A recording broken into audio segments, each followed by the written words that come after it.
Assalamualaikum warahmatullahi wabarakatuh. Apa kabar sobat sekalian, jumpa lagi di channel Enerpol. Kali ini kita akan membahas berita hangat, yaitu terkait OTT ya.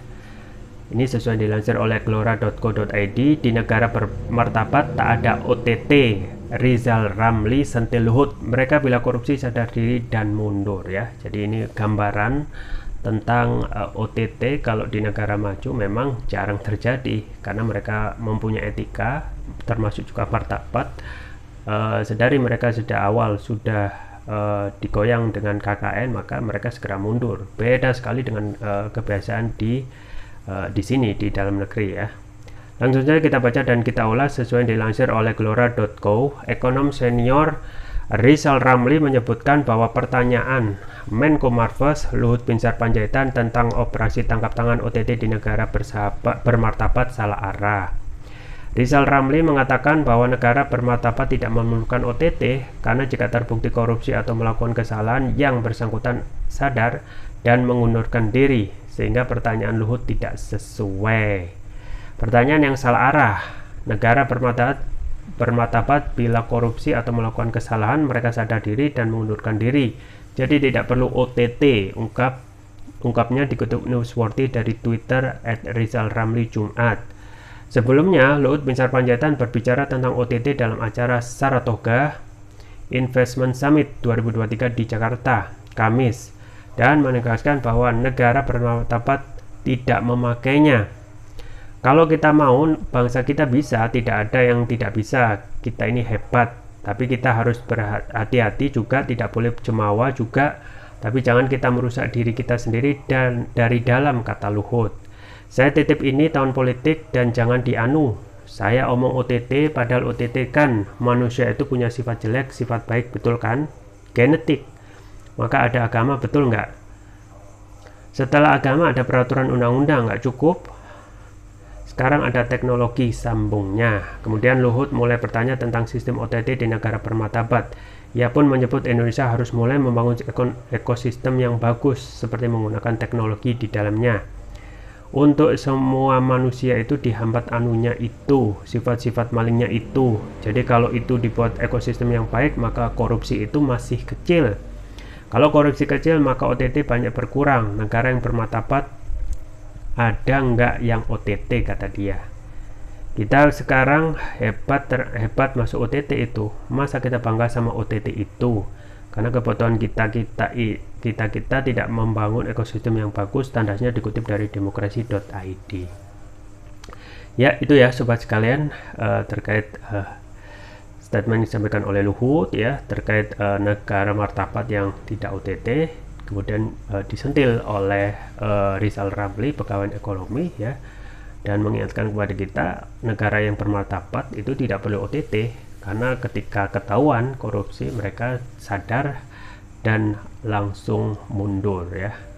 Nah, ini sering kita dapatkan ya di negara maju ya, seperti yang terbaru yaitu Vietnam.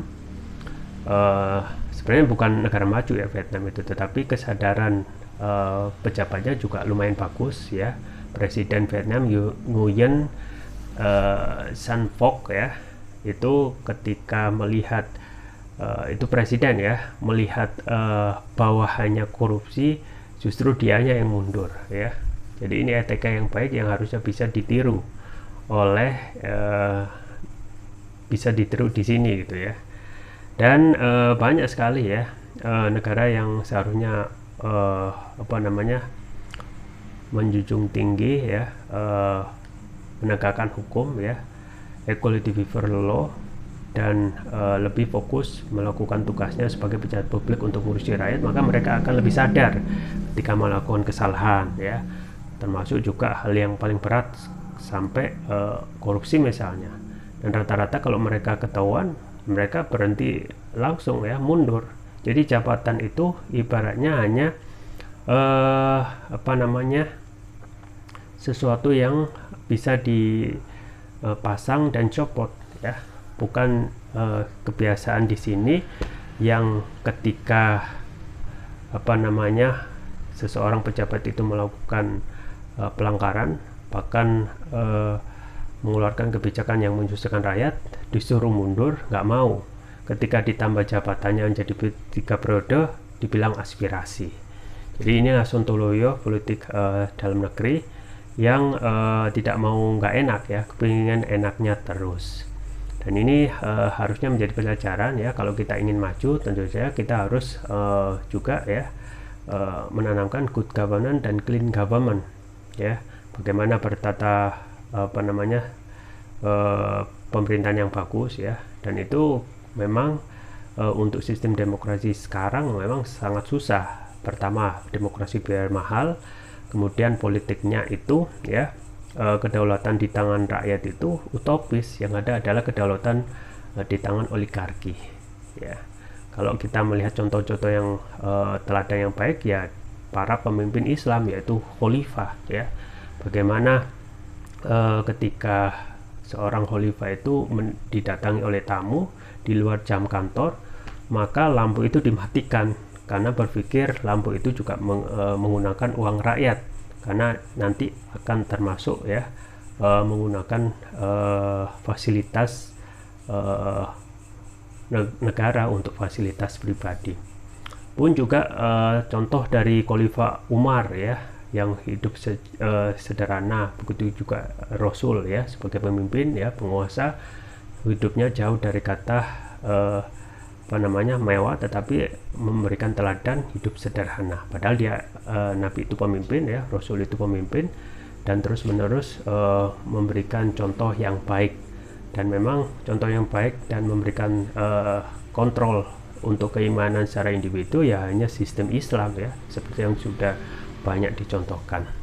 Dan itu juga yang disampaikan oleh Begawan Ekonomi senior yaitu Rizal Ramli, bahwasanya negara-negara maju itu seperti itu etikanya ya.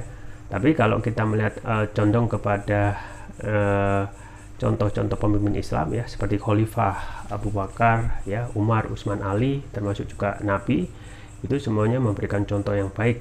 Jadi kita ya sebenarnya tidak kehabisan contoh dari Islam ya, yang memberikan contoh bagaimana pemerintah yang baik, dan mereka ketika ditunjuk sebagai pemimpin fokus untuk mengurusi rakyat daripada mencari ataupun menumpuk kekayaan. Itu saja yang bisa saya sampaikan, semoga bermanfaat. Jangan lupa like, share, dan subscribe. Sampai jumpa lagi. Wassalamualaikum warahmatullahi wabarakatuh.